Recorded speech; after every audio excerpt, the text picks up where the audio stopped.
Assalamualaikum warahmatullahi wabarakatuh. Sahabat baik, kita akan masuk ke dalam tahapan perseptual dengan tanda-tanda perseptual akan hadir. Nah, tahapan ini kita akan masuk kepada di mana anak akan muncul di usia 4 tahunan ke atas itu, anak mulai menunjukkan beberapa sikap menanggapinya. Ya.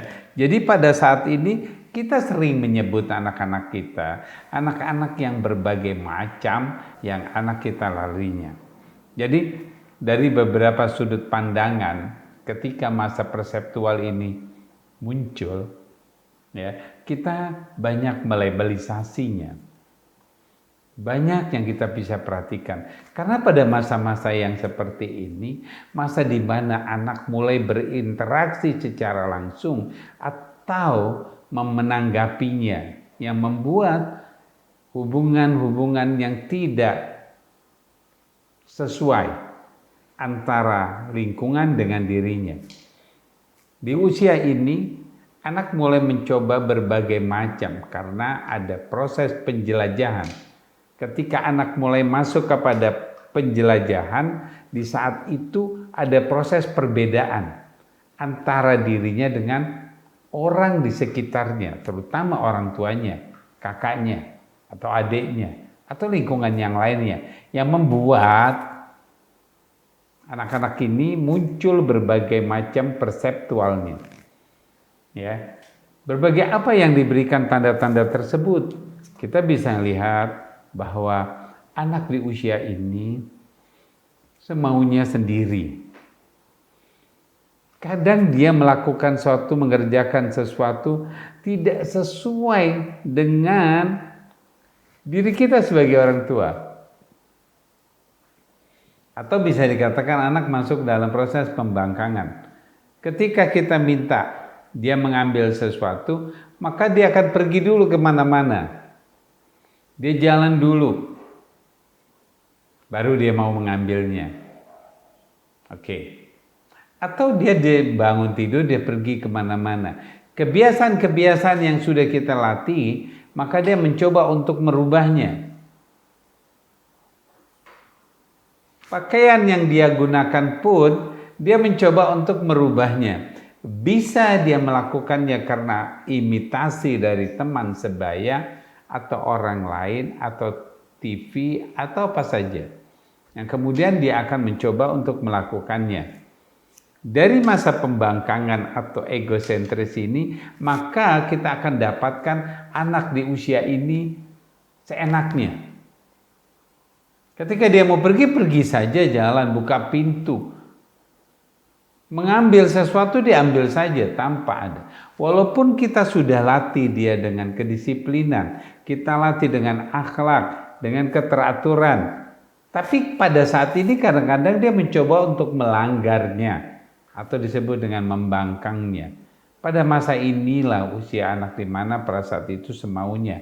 Kita bilang, ini anak maunya sendiri. Ketika dia makan, dia mau makan sendiri tapi berantakan. Bisa saja.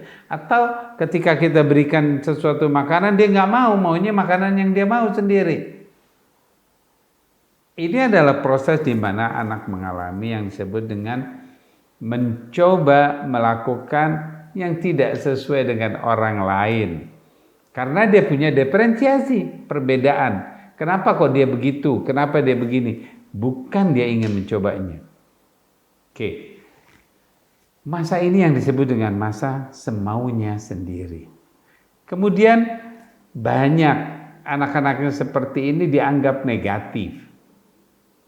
Atau nurut terus. Dia maunya negatif atau nurut terus. Kenapa dikatakan negatif? Karena apa yang dilakukan oleh lingkungannya tidak sesuai dengan dirinya. Apa yang dilakukan dirinya tidak sesuai dengan lingkungannya. Pertentangan ini, maka kita katakan bahwa anak ini Karena anak ini merupakan proses perseptual yang perlu diarahkan. Dia perlu diarahkan, bukan dibiarkan. Diarahkan untuk dia mendapatkan sesuatu. Maka kita tidak bisa mengatakan negatif. Walaupun pada umumnya anak ini kok seperti ini sekarang ya, kok dia berubah ya, nggak seperti pada waktu dulu ya. Kok dulunya dia tenang, kok sekarang tidak tenang. Kita sudah menglabelisasi atau menganggap anak tersebut negatif. Ya. Dan yang ketiga, masa bermain. Kita lihat, anak ini maunya bermain terus, apapun bermain. Maka sekolahnya pun dikatakan sekolah bermain. Atau namanya disebut dengan taman kanak-kanak. Oke, bukan sekolah. Karena itu adalah merupakan taman. Kalau dia masuk ke dalam proses playgroup, adanya di mana bermain berkelompok. Bukan sekolah. Jadi di dalam bermain, dimanapun dia ada, dia maunya bermain. Karena pada masa ini adalah masa bermain. Dia akan mencari orang lain. Misalnya dia punya sesuatu, dia akan cari orang untuk diajak bermain bersama. Karena pada masa ini, di usia 4 sampai dengan 7 tahun, dia adalah masa bermain. Nah, masa bermain inilah yang penting buat anak kita. Ya, atau disebut dengan prasekolah. Ya, masa ini dia mulai mengikuti. Karena ada sesuatu yang baru, dia mencoba untuk mengikutinya. Kelihatan temannya ikut, dia juga ikut atau masuk kepada yang tadi berimitasi. Kemudian dia akan masa untuk berkelompok. Dia akan mencoba untuk mengelompokkan dirinya. Disebut dengan masa berkelompok. Atau ingin kelompok. Aku nggak mau bermain dengan kamu, aku mau mainin sama ini. Nah, ini anak berkelompok. Dia berusaha untuk menjadi grup. Dia berusaha mencari grup baru. Setelah ini dia akan membuat satu grup. Bisa dia masuk ke dalam satu grup atau dia membuat satu grup. Bagaimana konseptual itu berjalan? Di saat itu juga egosentris atau rasa ingin tahunya berbagai macam muncul. Masa-masa berimitasinya dia akan muncul. Nah, masa ini bukan masa yang harus kita biarkan atau kita hambat, tidak. Masa-masa ini ada yang baik, ada yang tidak baik. Oleh karena itu pada masa ini tidak boleh kita hambat, karena adalah masa perseptual. Masa perkembangan di mana dia berusaha untuk mengerti. Dalam proses tanggapan-tanggapan dirinya pun, dia berusaha untuk mengerti. Bukan dia bertentangan. Pada masa pembangkangan, dia bukan menentang. Tapi bagaimana dia ingin mendapatkan pengertian dari perbuatan atau perilakunya. Maka kita butuh mengerti anak tersebut, kita butuh melihat, oh anak sedang, perhatikan, oh dia sedang bermain, dia sedang asik bermain. Nanti ketika dia lagi asik-asik bermain, dia berpindah dengan masa apa? Semaunya.